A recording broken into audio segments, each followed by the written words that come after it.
Jean-Félix est le plus jeune des trois frères Lalanne. Musicien lui aussi, il n'avait que 17 ans lorsque Francis est invité pour sa première télévision sur le plateau de Michel Drucker.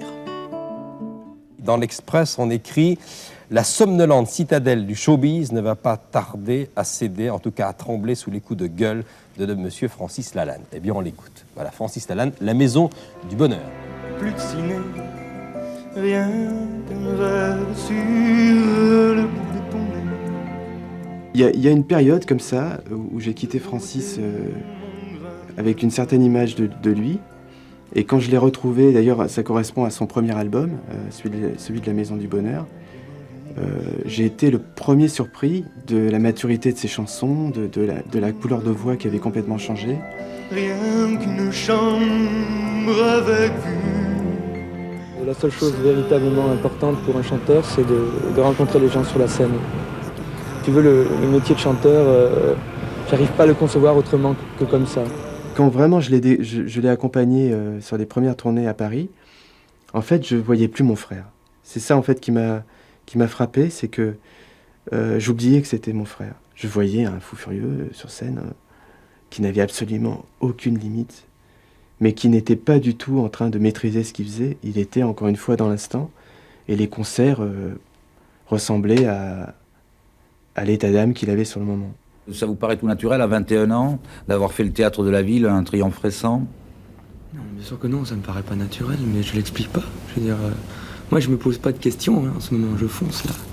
C'est vrai qu'à l'époque, les gens ne comprenaient pas le décalage entre sa jeunesse et sa maturité professionnelle. J'ai été surpris par la façon dont vous m'avez présenté tout à l'heure. Vous avez dit qu'il est en train de devenir une future grande vedette. Oui. Bon, alors je vais regarder à Bobino l'année dernière. Des choses au point quand même. Bon, ça fait 6 ans que je chante. Oui. Ça fait 3 ans que je chante devant des salles combles et même combles, plus que combles, puisque de plus en plus on est obligé d'ajouter des chaises et même comme en ce moment au Palais des Congrès d'installer les gens sur la scène pour en laisser minimum dehors. Oui. Mais si vous voulez, mon but, moi, c'est pas le musical. C'est pas les Jeux Olympiques. Pour moi, mon but, c'est pas de décrocher une médaille. C'est un discours vrai. Donc, ça peut être compris ou pas compris, mais en plus, c'est un discours qu'on a toujours eu dans la famille. On s'est jamais dit quand on était môme, on va être connu. On a commencé à faire ce qu'on fait maintenant en tant que profession, mais avec un plaisir, une gourmandise qui nous a poussé à travailler énormément. 86, le travail des trois frères est récompensé. Leur film Le Passage sort sur les écrans. Alain Delon est acteur et coproducteur. Les trois frères Lalanne, les Dalton, comme tu les appelles. Quelque chose. Alors tu nous les présentes, je t'écoute. Je vais commencer par le petit dernier. Alors le petit dernier, eh bien, il est dans le film l'auteur de la musique, il en est le compositeur, il en est le directeur, chef d'orchestre, il a placé la musique, il a tout fait. Alors ensuite, c'est le poète de la famille, vraiment le surdoué de la famille, le petit chéri, René. René Monzor. Moi j'ai un truc à dire, comme a dit Alain, Non, t'as rien vrai, à dire. Si c'est vrai, on était que 3 Dalton, maintenant grâce à Alain on est 4 et Lucky Luke n'a qu'à bien se tenir. C'est plus les Dalton, c'est les mousquetaires. Là, c'est la cerise sur le gâteau. C'est vraiment le grand souvenir qu'on a pu avoir en commun, qu'on a réalisé tous les trois.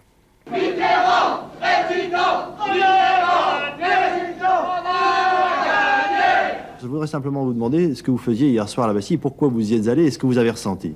Ce que je suis allé faire surtout, c'était à la Bastille, c'était fêter le départ de Giscard d'Estaing plus qu'autre chose, parce que bon, je suis pas au PS et vous vous sentiez concerné quand même. Je me sentais complètement concerné, comme tout le monde d'ailleurs, parce qu'on a mis tous plein d'espoir dans ce changement. Vous vous rendez pas compte, mais un mec comme moi, je suis jeune, j'ai passé 20 ans sous le même régime. Alors tout d'un coup, que ça change comme ça, c'est un petit peu comme si on s'enlève du pied une paire de pompes trop petites, quoi. Ça fait du bien. Attention. Merci pour le casque. Salut. Jacques-Claude, regarde où on emmène les artistes. Nous sommes qui les artistes. Ça, c'est son côté Don Quichotte, justement. C'est son côté Don Quichotte. Il a toujours eu ce côté. Il a toujours eu, oui. Mais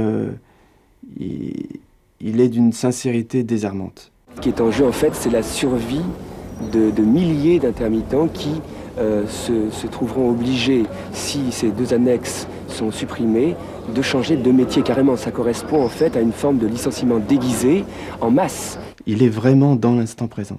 Je me répète un peu, mais c'est au moment où quelque chose va le gonfler, ça va se voir tout de suite. Où quelque chose va lui plaire, ça va se voir tout de suite. Il n'y a pas de décalage entre son émotion et la conséquence de son émotion. Elle est directe. Comme un enfant. Chez Starlux, ce matin, une douzaine de salariés ont relancé la machine avec un PDG peu ordinaire et heureux comme un enfant qui s'est offert une part de rêve. Quand j'étais petit, je vivais beaucoup dans ma chambre, toute seule dans ma chambre, avec un univers que je m'étais fabriqué, un monde que je m'étais imaginé d'une certaine manière, avec certains personnages, et ces personnages étaient essentiellement composés par les figurines Starlux. Il a un tel amour pour ses soldats qu'au moment où il décide de remonter la société, c'est ce qu'on disait tout à l'heure, c'est comme si c'était fait. C'est-à-dire que le chemin, il faut qu'il apprenne le business, il apprend le business, s'il doit parler avec des banquiers, il parle avec des banquiers. Je savais que de toute façon, il arriverait à mener ce combat parce que c'était trop important pour lui. Depuis 87, Francis revient à sa passion de toujours, le théâtre. Il se révèle alors dans le Don Juan de Molière. Mon amour pour le théâtre, ça c'est pas une surprise. Pour moi, la chanson, j'ai toujours considéré ça, non pas comme une pièce de théâtre, mais comme un morceau de théâtre. Le théâtre pour moi, c'est l'art total, c'est-à-dire tous les arts au service d'un seul qui n'existe pas, qui s'appelle le théâtre. Quand je le vois réaliser ce qu'il réalise, quand je le vois jouer Don Quichotte en ce moment, ou quand il a fait l'affrontement avec Jean-Pierre, je prends un réel plaisir parce que je vois mon frère exercer son art qui pour moi est la comédie. Il faut que je vous quitte parce que j'ai un duel. Comme c'est Brizard, Sébastien Brizard et Jean-René Chaperon. Vous n'aviez pas entendu votre frère commenter les différentes étapes de votre carrière? En fait, je suis très ému de ce que je viens de voir parce que voir mon frère parler de moi comme ça, dire tout ça, c'est vrai qu'on se disait avec Manuel tout à l'heure, c'est bizarre d'être ici, parler de ça parce que des fois, nous, entre nous, on n'en parle pas. Donc c'était très étrange, moi je ne savais pas trop ce qu'on venait faire ici. Et puis, cela dit, si c'était effectivement pour entendre mon frère parler avec autant d'amour de moi, ça valait le coup, quoi. J'aurais pu te le dire hors émission, c'était quoi tout ça. Pourquoi tu l'as pas